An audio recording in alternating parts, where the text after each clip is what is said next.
पुणे जिल्हा। धन्यवाद। यानंतर पुढील सन्मान सोमेश्वर सहकारी साखर कारखान्याचे चेअरमन माननीय पुरुषोत्तम दादा जगताप यांचाही सन्मान होईल। स्वप्नीलजी रावडे साहेब या ठिकाणी हा सन्मान करतील। हेमंत काळे सरदार ज्यांनी निजामशाहीमध्ये स्वतःच्या तलवारीने निजामांना नामोहरण केलं ते सुद्धा या बारामती नगरीतले।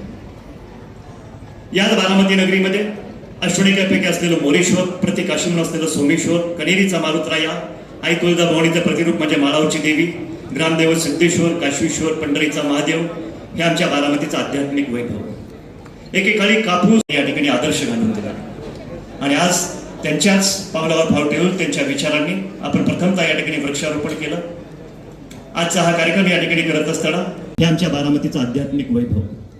एकेकाळी कापूस, गुळाची व्यापारपेठ आणि जिनिंग फॅक्टरीसाठी प्रसिद्ध असलेली बारामती 1967 सालापासून पवार साहेबांच्या माध्यमातून राजकीय पंढरी म्हणून ओळखली जात असताना राज्याचे तत्कालीन उपमुख्यमंत्री स्वर्गीय अजितदादा पवारसाहेब यांच्या माध्यमातून या परिसरामध्ये जे विकास कामे झाले, विकासाचा पॅटर्न निर्माण झाला